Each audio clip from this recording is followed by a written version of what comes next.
we start a new series, Christ the First Fruits. And in today's teaching, we're going to look at the fact that Christ Jesus died for our sins. And the opening passage of Scripture that we're going to have a look at today is in 1 Corinthians 15, verse 20. The Scripture says, "But now Christ is risen from the dead and has become the first fruits of those who have fallen asleep." And so, under the Old Covenant, God the Father put in place 7 feasts. And of the 7 feasts, 4 of them have been fulfilled in Christ. 3 of them are still futuristic. They still have to be fulfilled in Christ. But 4 of the feasts have already been fulfilled in Christ. The first feast that our Lord fulfilled is the Feast of Passover. And the Scripture tells us that Christ is the Passover Lamb of God. That we pick up in 1 Corinthians chapter 5, verse 7. The second feast that our Lord Jesus Christ has fulfilled is the Feast of Unleavened Bread. For Christ is the unleavened bread of which all believers partake. And again we pick that up in 1 Corinthians chapter 5, verse 8. And then the third feast that has been fulfilled in Christ Jesus is the Feast of Pentecost. And that was fulfilled on the day of Pentecost, when the Holy Spirit was poured out on the church 50 days after Christ had died and been raised from the dead. And then we pick up in Acts chapter 2, verse 1 to 4. And then the fourth feast that has been fulfilled in Christ Jesus is the Feast of First Fruits. And that is revealed to us in the passage of Scripture that we just read, 1 Corinthians 15:20, where Christ is the first fruits of those who have fallen asleep. Now that means that Christ is the first one to be raised from the dead. And so our Lord Jesus Christ was raised from the dead after he had died for the sin of the world. And currently he is seated at the right hand of the Majesty on high. He is seated and God has given unto him the name which is above every name. And he is seated far above all principalities and powers and might and dominion, in every name that is named in all of God's creation. For God has raised Christ Jesus from the dead. So in order for God to have raised Christ from the dead, obviously Christ Jesus had to die first. So why did Jesus die? Well, he died for our sins. In Matthew chapter 12, verse 40, our Lord speaking about the subject, he says, "For as Jonah was 3 days and 3 nights in the belly of the great fish, so will the Son of Man be 3 days and 3 nights in the heart of the earth." And so when Jesus came to the earth, he had to experience death just as we do. The book of Hebrews tells us that he was made in all points like we are, and he partook of flesh and blood like we do. And so he had to experience death as mankind does experience it. Now when he died on the cross, just before he breathed his last breath, one of the comments, well, the comment that our Lord made was, he said, "Father, into your hands I commit my spirit." That we pick up in Luke 23:46. So what was the will of the Father? Because Jesus said, "Father, I'm committing my spirit now into your hands." And at that point, he died physically, and his spirit then left his body. So where did God the Father take the spirit of his Son Jesus? Well, the Scripture tells us that our Lord said to us that for 3 days and 3 nights, the Son of Man would be in the heart of the earth.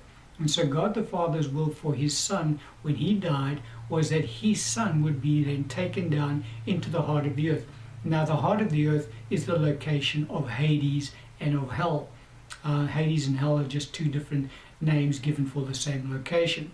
So our Lord Jesus Christ was taken down into Hades, into hell, into the lowest part of the earth for 3 days and 3 nights after he suffered death on the cross. Now why was that? Well, the reason is that only those who are dead in spirit and separated from the life of God are taken down into hell when they die. And so Jesus Christ had died in spirit. He was separated from the life of God before he went to the cross. Why do we say that? Because the Bible teaches us again in the book of Corinthians, that he who knew no sin was made to be sin for us, that we might become the righteousness of God in Christ Jesus. And so in the Garden of Gethsemane, what God the Father did was he took the sin of the whole world and he put it upon his Son. And he who knew no sin was made to be sin with the sin of the world. And so when that happened, Jesus died in spirit and was thus separated from the life of God. And so when he died physically, his spirit had to descend into hell, as all unbelievers do and are committed down there. Now he went down there to pay the price for the sin of the world. He hadn't committed any sin, but he now bore on in himself the sin of the world. In his body, the Bible teaches us, he bore our sins. And so he had to descend into the lowest part of the earth in order to pay the price for the sin of the world. And so that is the reason why God the Father took his Son down into the lowest part of the earth. Our Lord spoke around that. He said that he would be in the heart of the earth for 3 days and 3 nights after he had died. In Psalm 88, verse 6 to 7, we have our Lord communicating to us what transpired, part of what transpired, when he went down into the lower part of the earth. And the scripture says, "You have laid me in the lowest pit, in darkness, in the depths.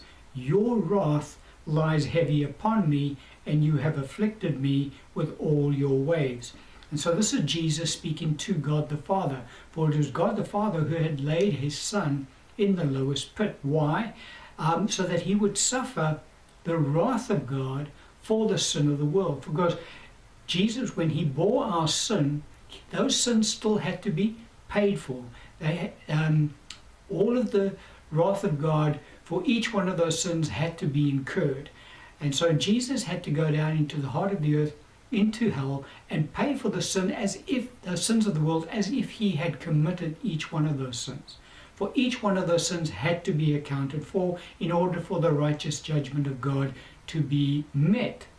And so that's what Jesus did. So when Jesus died on the cross, not only did he suffer for our sins on the cross, and that suffering was grievous enough, but he also then descended into the lowest part of hell, the lowest pit, the Bible tells us, in order to suffer the wrath of God, that those sins could then be atoned for.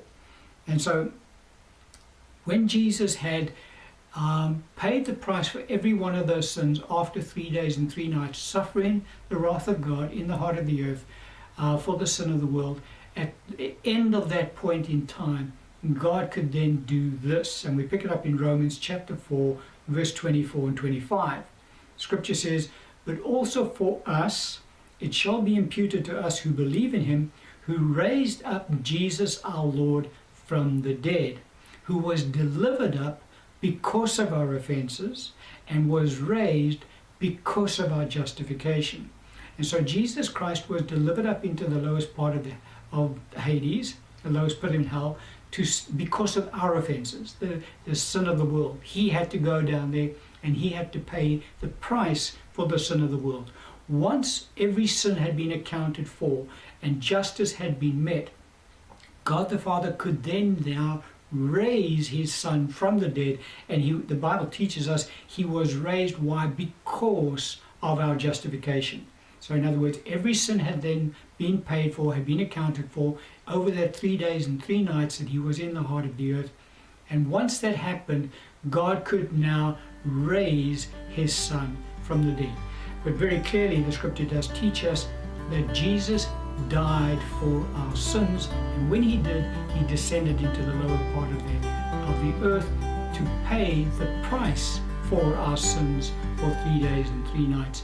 Once that had been accomplished, we were justified in the eyes of God, and God could then once again make his Son alive and raise him from the dead.